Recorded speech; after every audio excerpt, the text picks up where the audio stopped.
silly is that? Pulls up, three-pointer. Bang! Bang! It's good! Wins the game at the buzzer!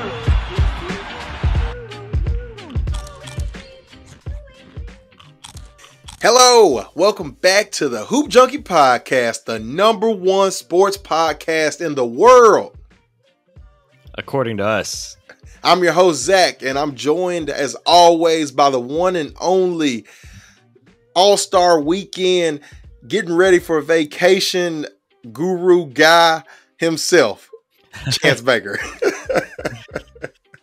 What's going on, my guy? How you doing? Man, I'm doing good, man. I'm actually packing up a bag and getting ready to go out to Seattle to visit some friends and check it out there. I've never been out there to the Great Northwest, so hopefully it treats me well.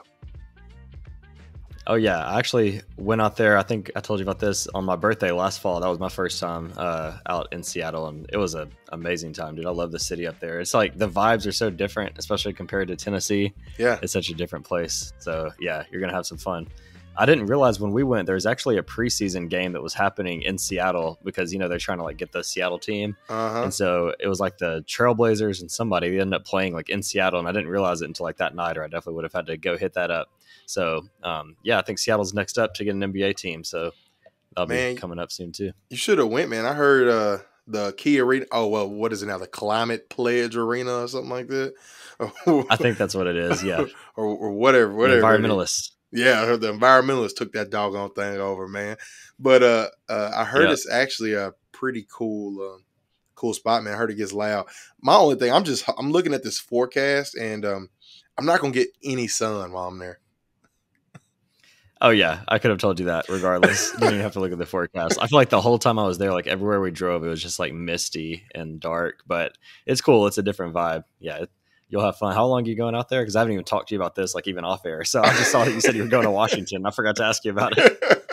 How long are you going to be out there? I'll be out there Thursday through Sunday. So, okay. So yeah. You'll have to check out Pike Place Market. That's where all the good food spots and stuff are. So you'll have a good time. Pike Place Market. Okay, I'll check. Oh yeah, that's the place where you see all the spot. Yeah, you see all the pictures and I'm pretty sure that was on my one of my computer's backgrounds at one point in time. Well, you can take some new pics and get it updated. Yeah, man. Well, good stuff. Well, look, Chance. So now we're kind of in this whole lull period, right? Everybody's waiting for the All-Star break. We just got done, prior to the All-Star break. Everybody was waiting on this big trade deadline, and I think it was probably bigger than any of us couldn't have imagined. Yeah, it did not disappoint. Oh no, not at all. And we've it's very small sample size, but we've seen some of these teams with some of these new players going out. I mean, and we kind of haven't seen these teams in full go just because a lot of players have been sitting out and taking a lot of teams are taking this time to get ready and ramp up after the All-Star break. Like you see it with LeBron James, right? Like now he's having this foot issue, and we don't know how serious it is or how serious it actually isn't. He got the record, and literally the game. Yeah, the game he got the record. He didn't even finish the game. He said, "I got the record. I'm sitting out. I'm taking a break now." He didn't even play the last 5 minutes of the game. He was like, "I got it. We're good. We're good to go." So who knows? Yeah, I saw him posted up at the Super Bowl. Saw him all over social media on all the pictures and stuff, but just not quite ready to play yet. Don't blame him. He'll get to the All-Star game, and that'll be his redemption. He's playing in the All-Star game, right? Yeah, that's as far as I know. He's a captain, and he hadn't said anything different. Well, that's why he's got to rest up the foot for the All-Star game. My thing is, it's like this is kind of weird to me. This whole circumstance, like the Lakers need to win games right now, and he was very public about pushing for Pelinka to make a move to get him some help, trade them draft picks, and Pelinka made several moves to get him the help that he needed, and then he's like not playing. So that's kind of interesting to me from that standpoint. Yeah, I mean they're 2.5 games back from the 10th seed just to even get a chance to be in the playoff. They're 2.5 games back, and the clock's ticking. We've only got a little over 20 games left, so you're running out of time if you're LA. You made the moves. It's time to get out there on the court and start playing. We've got the AD situation, which I still feel like is a little weird.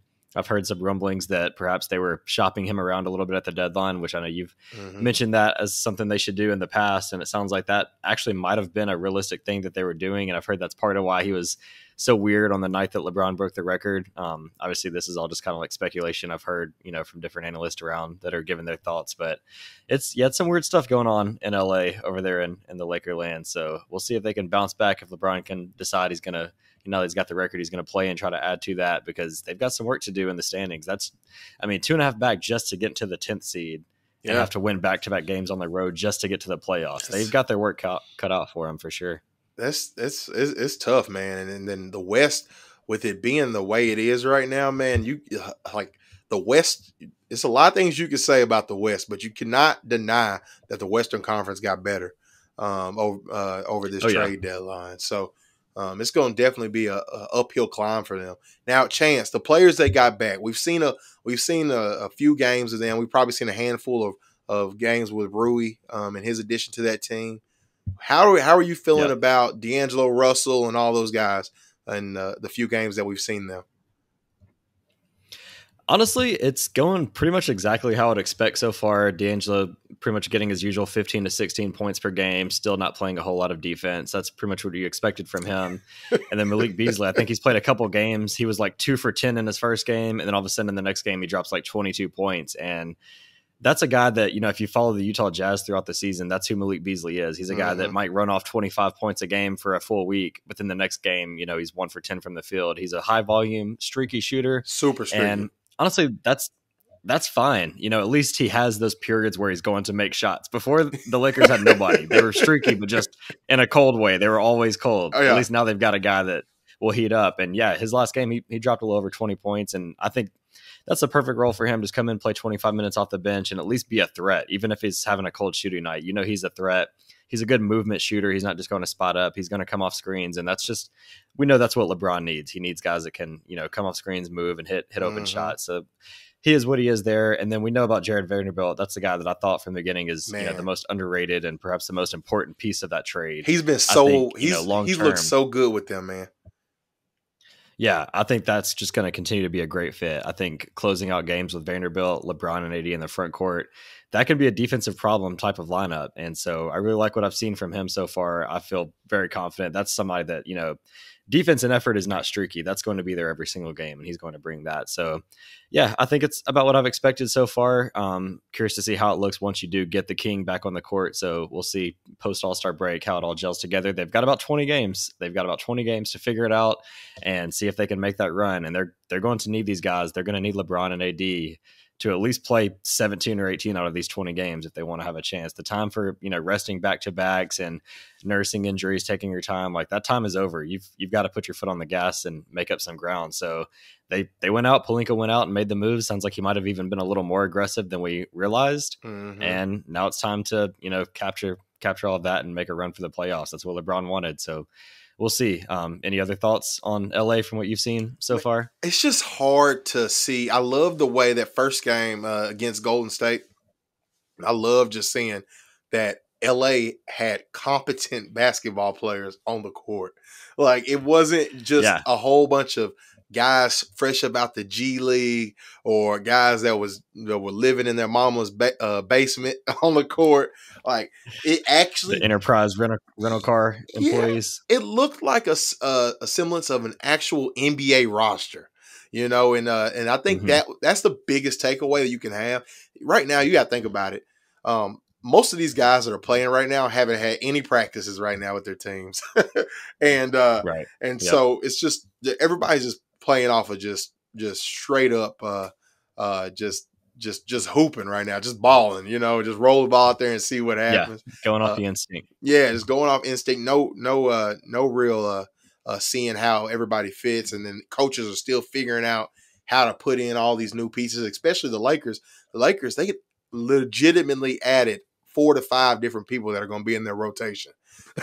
So, and that will play big minutes in their rotation. So, I expect this to be probably an extremely challenging feat for the Lakers because now you're not having to just incorporate D'Angelo Russell as a point guard, which that's tough in itself. Trying to catch a point guard up to speed in 20 something games. But then now you've got especially a ball dominant guy like D'Angelo when Yeah. you're going next to the most ball dominant player, in the league. Yeah, that's tough in itself. And then you go add 3 or 4 other dudes that all of them haven't played together. And man, it's going to be a tough situation for them. But I will say, Pelinka did a good job, and I've said this already. And I do like how these pieces fit with each other. But I just don't know if the runway is going to be long enough for them to make up ground and actually compete to the level that they need to compete. If they are able to do it, would I be surprised? No, they've got LeBron James, arguably the greatest basketball player to ever play. So from that standpoint, there's always hope. If you've got LeBron James, I don't give a damn that he's 38 years old. If you got LeBron James, everybody is still afraid of him in a playoff situation. So if they can figure it out, we'll kind of just see where it goes from there. But until he plays, it's really hard for me to sit here and give a true, honest opinion and honest take of what this team looks like because he needs to not just play, but he also needs to play for a week, 2 weeks. They need to get a couple practices in and everything to figure out how that whole give and take situation is going to be between him and D'Lo, and then how Vanderbilt and Beasley and those guys are going to play off the ball. So yeah, that's kind of how I feel about that. Yeah, I think biggest thing is, like you said, seeing how he incorporates with D'Angelo, 2 ball dominant guys. They can also alternate them similar to what they do with Westbrook. Obviously, I don't think they'll bring D'Angelo off the bench, but they could stagger their minutes a little bit. So one of them's always, running the show at some point. So I think that's the biggest thing is seeing how they look when they're out there together, and can D'Angelo adapt to playing with a guy like LeBron? We'll see. Now, Chance. So my Dallas Mavericks also made a trade, and we've got some early returns of this whole Kyrie Irving and Luka Doncic pairing. What does it look like? And so far, it has not equated to any wins right now. They're 0-2 together on the basketball court. Is this something that I saw coming a little bit? Yeah, I mean, you got 2 ball handlers. They got to figure it out. But the crazy part about it, their offense isn't the reason why they're losing games. For the most, we knew that. Yeah, yep. we knew that wasn't going to be a problem. But what we knew, soon as they traded away Dorian Finney-Smith, we knew that this team, a team that, mind you, already had limitations on defense, and then you go and trade your best defensive player, we knew they were going to struggle defensively. And so far, that's been the reason why they've ended up losing these 2 games. So what are some of your opinions of everything that went down? Yeah, I definitely think it's a matter of, can they outscore the other team, because they're going to give up 120 to 130 points per game. So when you look at it, they gave up 133 to the Kings. That's to be expected. The Kings are one of the best offenses in the league. They shot, it looks like 51% in that game. And then same thing in the Timberwolves game. The Timberwolves shot 57.8% from the floor in that game. So even though Luka and Kyrie both scored 30 plus, it's going to be really hard to get stops. And this is just in the regular season. It's going to be even harder when it's the playoffs and teams are spending that much more focusing on their offensive game plan. So I really thought from the beginning, I thought it was a good move for the Mavericks. It was a risk that you have to take, but we knew their defense was going to suffer greatly. And that's been the case so far. Obviously, defense is really the hardest thing to really adapt to as a new player. Not that Kyrie's a world-class defender anyways, but it's really hard to come in, because all these teams, people don't realize how much nuance and detail goes into a defensive game plan, as far as which side to help from, when to trap a pick and roll, when to hedge. There's so many different details, and every single team plays it differently depending on different situations. As you mentioned, these guys are getting traded at the deadline, and they're playing within a day or so. They haven't had a chance to practice with their team. It's all just studying film on the iPad and trying to figure out on the fly where to go. So I do think there can be some improvement, but at the end of the day, we knew that a Kyrie Luka duo is not going to be a sustainable success for defense in the first place, especially when you've got guys like Christian Wood playing minutes as well. So about what I expected so far, they're going to just need to rely on them getting hot. And if they can get the defense a little better, they're going to score a ton of points too. So if they can just, become a somewhat average to below average defense as opposed to like worst defense in the league, then I think they can outscore some teams. But that's what it's going to come down to for sure. What are your thoughts so far as a Mavs fan? So with losing Dorian, that was a huge loss for this team. But I think another thing that I think a lot of people aren't talking about is Maxi Kleber. He needs to come back because now he is more valuable than ever for this team. Just because I mean, I love Josh Green in the starting lineup. That adds a little bit of defense to this lineup, but from a shot blocking and rim protection standpoint, that's the Mavericks' biggest issue. Because believe it or not, Kyrie Irving has been a phenomenal defender when you compare him to the defense that Spencer Dinwiddie gave the Dallas Mavericks. Yeah. So Kyrie can lock in. People don't realize Kyrie can actually lock in when he puts his mind to it. Man, he can. Like, yes, he is small, so it's like certain things that he could do, but certain things where he has his limitations in.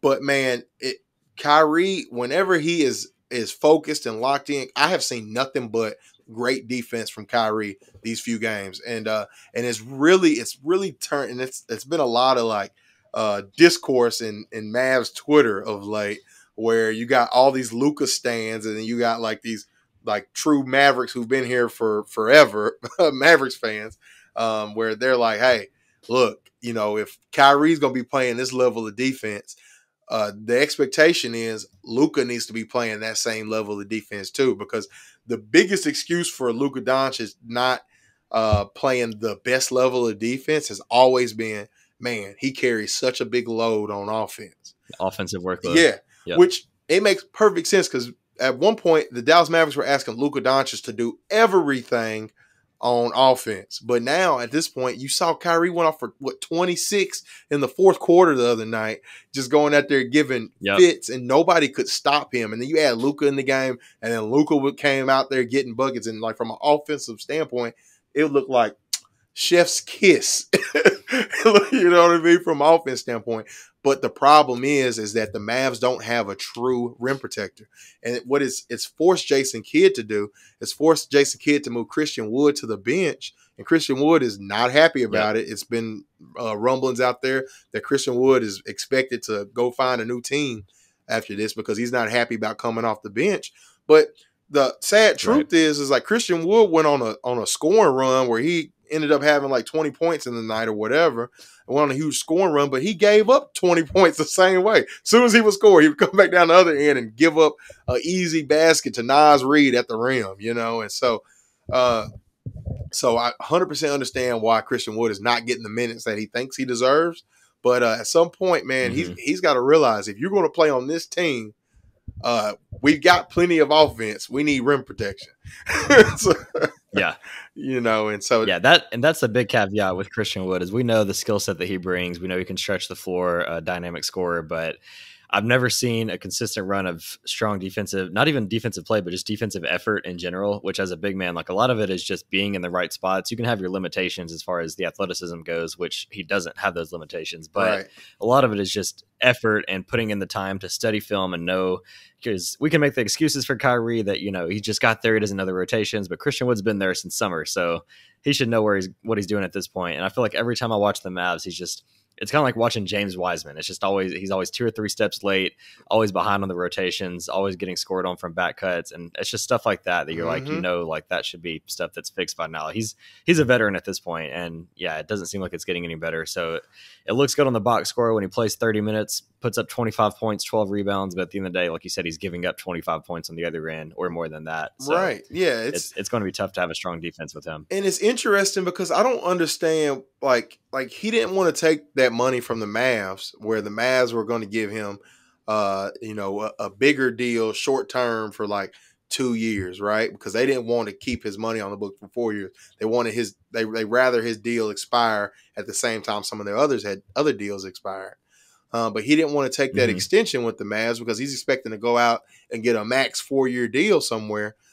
I don't understand where he thinks he's going to get that from. I mean, I'm sure there's going to be some teams out there that's going to be willing to take a chance, but it's not going to be a contender that's willing to pay him that much money.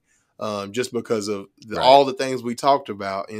Nice guy. I wish him well and everything, but man, I think he really is a certain point where these players got to understand. Sometimes you are best fit in certain roles.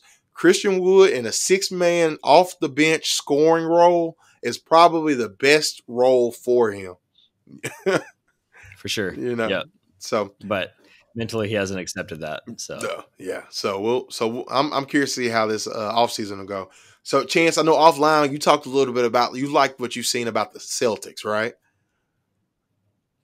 Oh yeah.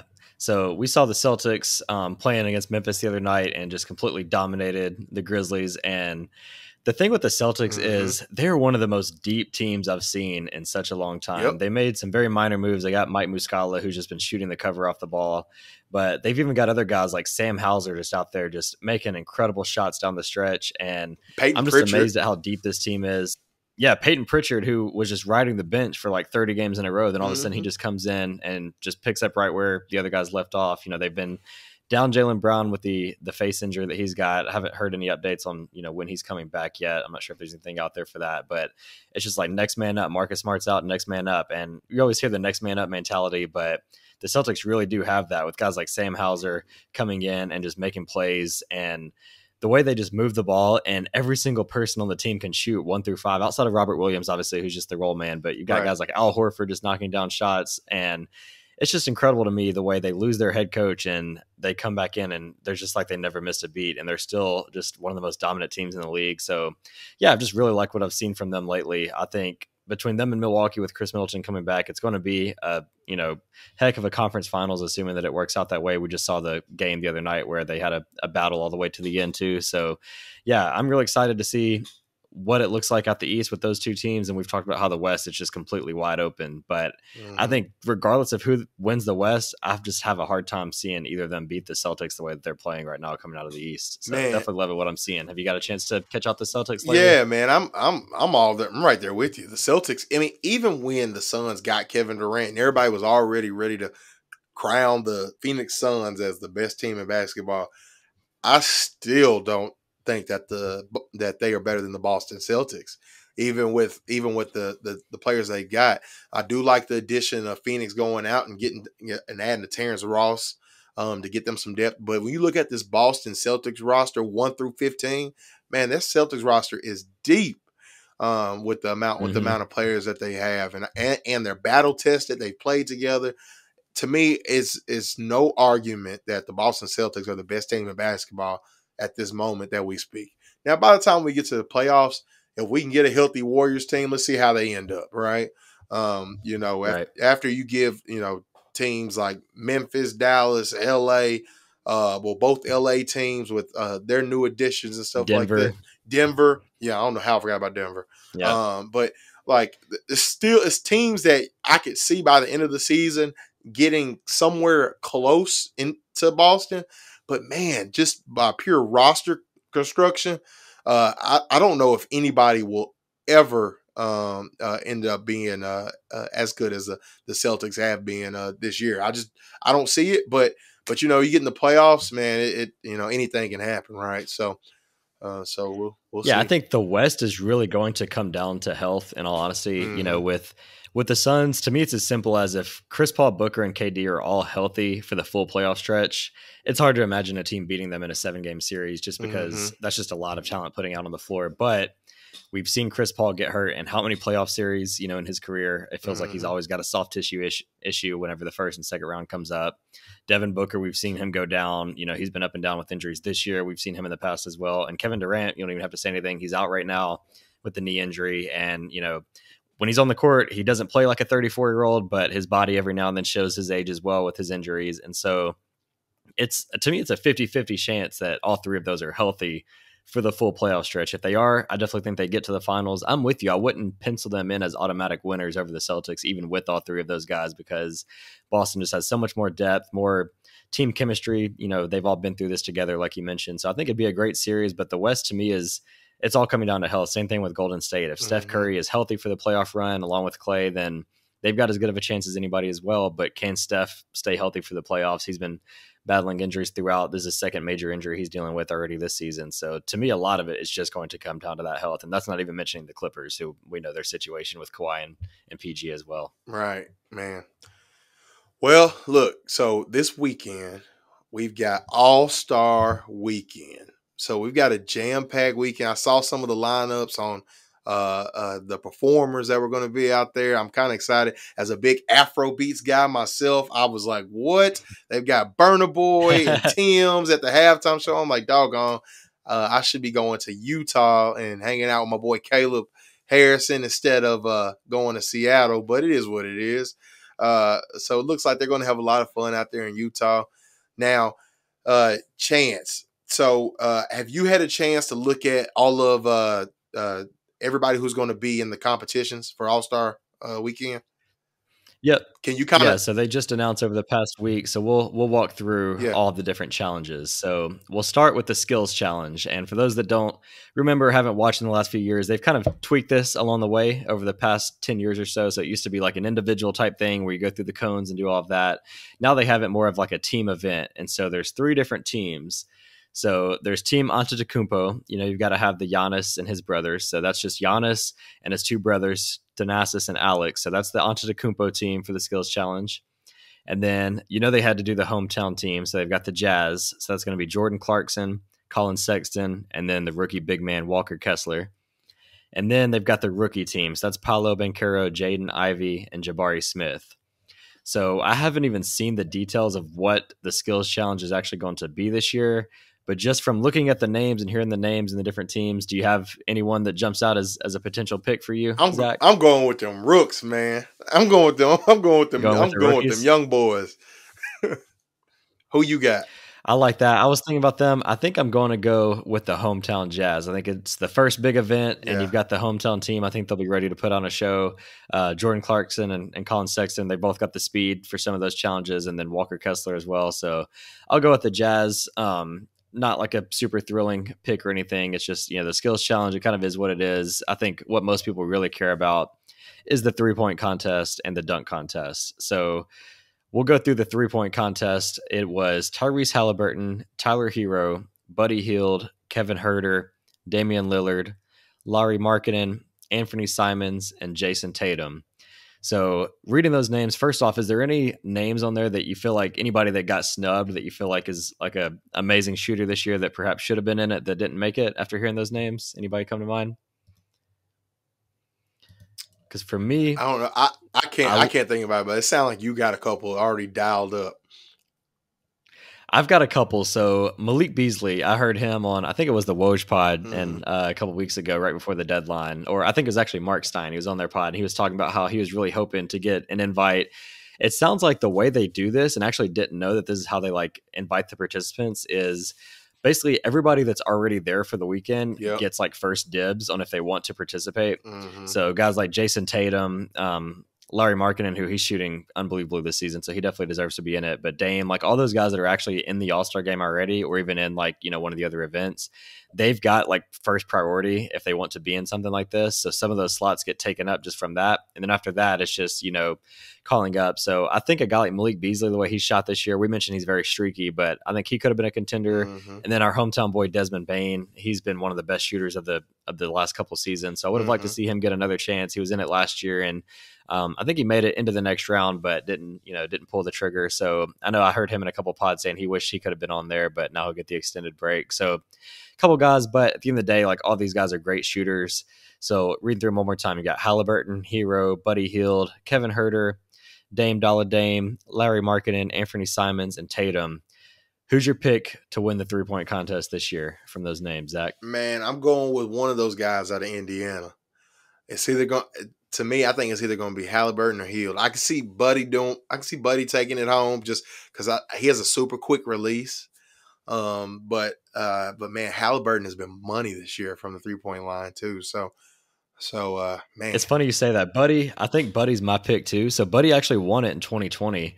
And I think guys like Buddy Hield have a great shot at this because he doesn't jump very high on his shot. He has a very quick release. And like a lot of times that's the most important thing, just because like, when you're shooting off a rack and you're shooting high volume, if you have like a lot of elevation on your jump shot, that can really tire you out a lot quicker. That's why you see some guys that might be like really good in-game shooters. If they're just constantly picking up a ball and taking that full leap every single time, it can be kind of hard to shoot. Whereas Buddy has that really quick, like light elevation on his jump. So I think that's why he won it before. He's got the experience with the championship under his belt already. The lights won't be too bright for him. And I like his release. So I'm going with Buddy as well. But yeah, definitely like both those guys. Halliburton, same thing. Like Halliburton, like barely even jumps on his jump shot. And he's got that funky release already. So I can see it being either one of them. Looking at the roster, there's no one that I don't think deserves to be in there. They're all really great shooters. So guys like Anthony Simons, I think could be a good sleeper pick. He's got that really quick release as well. So yeah, it's going to be exciting. I just hope it comes down to like one of those crazy 3-point contests where it comes down to the very end. So those are always exciting, but we'll keep an eye out for sure. Man, now this next event, I don't even know if I'm going to watch it. I was going to say it's really hard to get excited about the dunk contest. And I know there's been a lot of discussion. We'll just go ahead and read out the names. So we've got Trey Murphy from the Pelicans, Jericho Sims from the Knicks, Kenyon Martin Jr. from Houston, and then Mac McClung from I guess he actually just got signed by the Sixers like in the past couple of days. He was on the Blue Coats is the jersey that he's wearing on there from the G League team, whoever the Blue Coats is. But I believe he did just recently get signed by the Sixers, so at least he has that going for him. But, oh, man, what do we do about the dunk contest, Zach? Man, what are we going to do? They got to. I feel like there's going to be better stuff to do in Seattle for you than to watch this dunk contest. I'll be honest with you. For sure. Even if I'm sitting on a mountain somewhere staring at a tree, it might be better than watching this dunk contest because like they've got to at some point. It doesn't make any sense why we've got people like Ant Edwards and John Morant, who people would probably sit here and argue with you and say these are the best dunkers in the league. Which, if this is the best league in the world, this is probably some of the best dunkers in the world, right? That are opting to sit out of your dunk contest. Like, we've got to do something to incentivize those guys to get in this doggone dunk contest because that's what people want to see. People want to see household names competing for this dunk competition the same way we saw Vince Carter go out there and Michael Jordan and shut it down. The same way we saw Michael Jordan fly from the free throw line, Dominique Wilkins, all of these people I'm talking about. And you know what? I blame LeBron. It's all LeBron's fault. LeBron started the whole too cool for the dunk contest thing. It's all LeBron's fault, man. Like, we praised LeBron on the last pod, but today I'm about to talk mad crap about LeBron because Kobe did the dunk contest. Yep. You know what I mean? So he did. So I don't understand why LeBron would not compete in the dunk contest because it has set a terrible precedent for all these guys thinking they're too doggone cool to be in the dunk contest. Yeah. What can we do? I mean, I know we can incentivize them, and I'm sure you've looked at like the prices to get into these All-Star games. Like the NBA is making some money off of these events, so I think they could afford to splurge up and offer, a few $1 million even to, the winner. But at this point, like these guys, like especially the superstars, they've all got their $200 million contracts. So I don't even know if that does anything for them. And I guess it's just like, I think it's one of those situations where they feel like they have nothing to win. You think it would? I think it would. If you tell them, hey, we're going to give $1 million to your charity. Like all of these players have charities. All of them do. Right. You know what I mean? And like, I think that's a hard offer to turn down. If you're able to go raise $1 million of some money that's not your own money, and you get to look like the superhero, like you did this for your charity. Right. Those guys, I'm pretty sure they would pony up for that. Yeah, I think something like that could work. I think at this point, if they can't find a way to incentivize them, then it might even be time to just make the 3-point contest the headliner show and just replace the dunk contest with another event. They could do some type of pickup game, something like that, because anything would be better than what they've got right now. Because, no one's excited about that. Like, looking at the lineup, I guess if I had to make a pick, I'd go Mac McClung just because he's the G League guy coming in and, he might have, the most creativity out of these guys as far as like winning the judges over. But it's just like I don't even care to really watch that. Like I've been the most excited about the 3-point contest the last few years, and that's part of the way the league has gone too. In a way, is just like the league is a lot more like deep shooting based, whereas in the '90s it was more about like driving in and getting the flashy dunks. Obviously, we still have that, but like the more like aesthetic thing for the kids to watch is like the deep 3-point shot. So that might be part of it now too. But yeah, I think it's time at this point. Like if you can't get them to join in with some of the ideas that you might have had, like it's time to scrap that and give me some guys to play one-on-one. Like give me like a Russell Westbrook versus KD one-on-one matchup or Russell, something like that. I would pay high dollar for some NBA drama one-on-ones. Yeah, that something like that. Which I mean, you can make the same argument. You know, if they're not going to do the dunk contest, most of the superstars probably wouldn't play one-on-one either. So it might end up being like a Austin Reeves versus Patrick Beverly type of one-on-one game. But I mean, even that might be more entertaining than what we've got now. So some type of pickup game. Like it's basketball. There's so many creative things. Like we both played basketball growing up in school. Like there's so many different games and events and drills that you could have them do that would be something worth watching, something better than watching, somebody like Kenyon Martin Jr. go out there and potentially miss like 7 dunks in a row, or even if he gets a good dunk, like, the names that we have on there are just not exciting. So we'll see. I think it's time to make some type of change. And for a while, like when the dunk contest kind of like went away for a little bit or whatever, and then like they bring this dunk contest and they make it bigger again. And you ended up with, Dwight Howard and all those guys and Nate Robinson reviving the dunk contest. Yep. It might just be Blake Griffin jumping over the Kia. Yeah, man, we had some great dunk contest moments after, it went on that quote unquote little hiatus after the Vince Carter era of dunk contests, right? Like it might be time for the NBA to just kind of like just let it just die away and then say, all right, we're bringing it back. Ja versus Zion. Y'all get out there. You know what I mean? Yeah.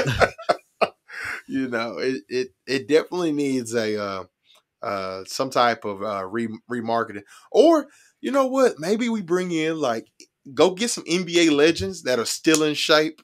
Like a Coutinho Mobley. I've seen him. A dude is still out here balling. In the big three. Yeah. He's still balling. Go get some of those dudes from the big three and bring them out here. That's going to be more exciting. At least I'd rather sit here and watch some old superstars, NBA legends try to dunk against each other versus, getting these guys that just I don't want to be disrespectful, but for lack of better words, that nobody just really care about to see dunk. But if I had to pick somebody, it's either going to be between Mac McClung, because I've seen him win a dunk contest before, or I'm going with Kmart Jr. Just because he's got some bunnies I like. So it's either going to be one of those two guys for me if I had to choose somebody. However, like I said, if I'm able to catch it, I catch it. But if I miss it, I'm not going to lose any sleep.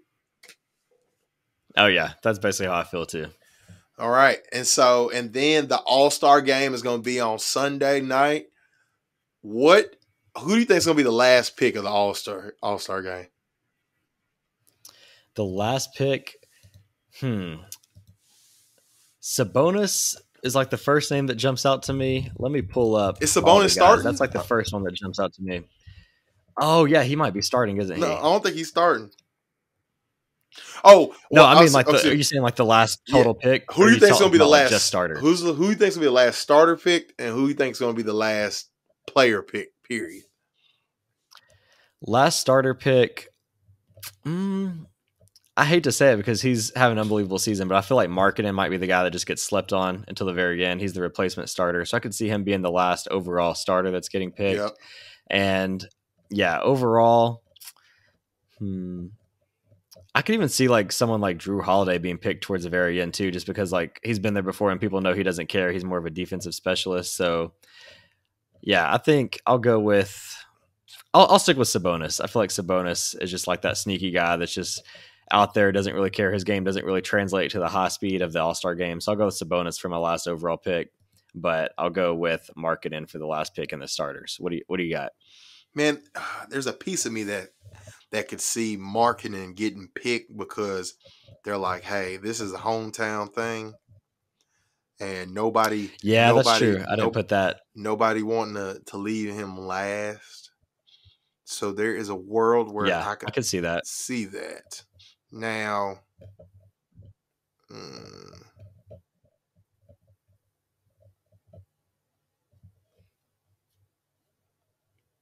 Yeah, I'm still going. I Yeah, could even man. I could see it being Nikola Jokic too, just because like he's a multiple MVP. People know that he doesn't really care about, stuff like this. So I could see them just kind of waiting and picking up marketing over Jokic just because he is the hometown guy. So I could True. see that too. I could see Luca being I feel like last Joel too in the Embiid could world. be a sneaky one. You could see Luca. Does Yeah, Luca because care about the All-Star game? I can't remember. Luca doesn't give a damn about the All-Star games. I was gonna say I feel like I don't remember him ever doing too much in this game, and this is his Yeah. fourth one, right? So like, Yeah, he's a I could see three-time that too. he's a three-time starter, and total he's probably got 10 points combined in all the All-Star games. Yep. So I could see that. Yeah, Luca party's a little too hard for caring about that. Then again, Giannis and LeBron are very Luca friendly guys, so I don't know. So I could see I could see him like Joel Embiid. Joel Embiid's always trolling against the Bucks are one of the teams I feel like he's always trolling against. So I could see Giannis like blacklisting Embiid, so just be up to LeBron to pick Joel. So I could see that being a guy that falls too. Mm-hmm. Now for the reserves, what about MVP? Oh, MVP or reserves? Yeah, who's your pick for the reserves? Go ahead and do that because I picked Sabonis for the reserves on my first look. So I'm curious who you've got for that. I'm going either Sabonis or Julius Randle. Yeah, I could see that. Yeah, I'm going either guys that just. Yeah, I could even see as much as I love Jaren. I could see Jaren sliding a lot too because his game is more like defensive specialist. Like you don't really need somebody that's going to be playing like that, like in the All-Star game. I'd love it if he does go out there and just get like 12 blocks, like everybody that drives in. Like Jaren is just swatting everything. Like that'd be actually pretty funny to see too. But obviously, like no one really plays defense until the last few minutes, right. So I could see Jaren falling too. But yeah, I think Sabonis, being that he's a 3-time guy, like they might decide to pick Jaren a little higher since it's his first one. Here's one reason why I don't think Drew probably will be last. Actually, when you sit down and think about it, man, NBA guys love Drew Holiday. They love Drew. And Giannis is one of the captains. Yeah. He's not going to let Drew fall to the end. He'll probably pick Drew first. Nah, no way. Yeah, Drew won't be last, man. They like the same way players talk about Kyrie offensively, they talk about Drew Holiday the same way defensively. Right. So, yeah. So now you said MVP. Who I got for MVP? Yep. I want to hear your thoughts first. If LeBron's foot situation wasn't so weird, I could see him going for it this year just because that's exactly what I was thinking too. Because of everything else around LeBron this year. You know what I mean? I can see him and LeBron is that type of player where if he wants to go get it, he's going to go get it. You know what I mean? Like, yep. He's that talented. But I'm worried about his foot, so I don't know if he'll play big minutes at all. Yeah, that was actually going to be my pick if it wasn't for the injury, because I could see this being the year. He just got the scoring record. Why not go for the All-Star Game MVP? Because it's basically that award basically comes down to whoever goes into the tip-off thinking I'm going for it this year. Like there's always those 2 or 3 guys that you can tell are trying a little harder that they're going for the award. So if you're not picking LeBron, who would your pick be? It's between a couple guys. Either Giannis, Tatum, Ja Morant,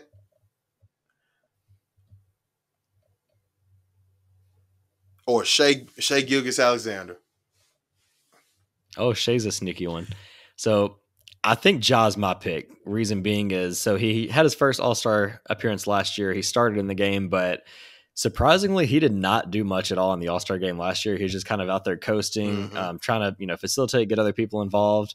But based on the way this season has gone and it being his second one, I see Ja going out there and just deciding, like, I'm going to go out there and get 30 and 10 tonight. Like, I'm going to go for it. He's had a lot of people talking about, his I'm fine with the West comments. So he's got that little chip on his shoulder too. So I could see this being one. And we'll know within the first 5 minutes if Ja is like actually going for it or if he's just going to kind of coast through and let everybody else do their thing. It might even depend on how his Friday night goes, because Ja kind of likes to get a little crazy. And I think he got a little too crazy. There are literally like rumors that he was hungover in the All-Star game. Oh, well, yeah. But this one, we saw him on the plane. This one's in Salt Lake City. Yeah, we saw the videos of the IG Live, so I think he was a little hungover. That's my reason why he didn't go for it last year. But this one's in Salt Lake City. No disrespect to my people in Utah out there. I know we've got some friends out there, but I don't see Ja turning up too much at the clubs in Salt Lake City. I think he might be game day ready for this one. So I think if he has a nice chill Saturday night, then going into Sunday, I think he could go for it. So I think Ja's going to be my final pick. I'm kind of talking myself more into it when I consider some of those factors. It's so funny how much the All-Star game is a joke, where we're talking about like it's 100% basically an effort award for the All-Star MVP. Yeah, it's an effort and who decides to be sober. Because you got like Jimmy Butler, I feel like every single year he just plays 4 minutes and decides like he's done. Yeah. So like, and you know, someone like him could easily go for it if they wanted to. So yeah, I mean, it's a complete joke. You know, I'm not like a huge fan of, you know, the concept in general, just because it's just a glorified pickup game that a bunch of, you know, millionaires and billionaires pay for all the great tickets to go watch. So, you know, it kind of is what it is in that aspect. But for whatever reason, I still tune in every single year and I still have a great time. And I'm sure this year will be no different. So with the I'm Elam, definitely going to be curious. We've got with the whole Elam ending, I think that has really made it much more enjoyable to watch. It has. Yeah. There's been some exciting ones because that is when, you know, they've always kind of locked down towards the end of the game, but a lot of times it's already like a 20-point game, so it doesn't matter. But with that ending, it's always somewhat close towards the end, and that does make a big difference because then guys are really going for it. And they play for charities too, right? Like every quarter, they're like fighting for a different charity. So to your point from earlier, that definitely adds some extra motivation to it as well. All right, Chance. So this week, since we're trying to get back somewhere on our regular schedule, who you got for players of the week?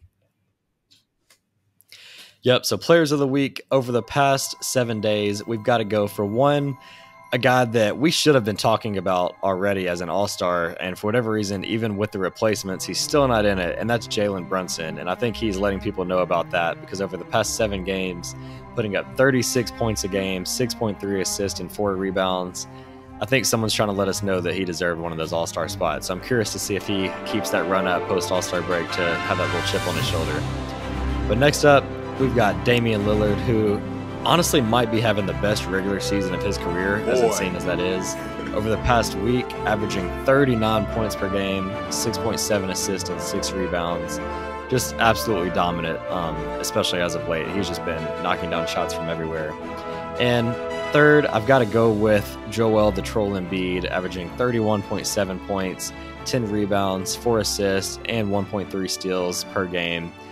Just top 3 MVP contender, nothing changing with him. So as always, ridiculous numbers. We've got plenty of guys averaging over 30 points over the past week that didn't even make the cut, but got to go with those 3 for the players of the week as of now. All right, guys. Listen, thank you guys for tuning in once again to this week's episode of the Hoop Junkie Podcast. Until next week, we'll holla at you.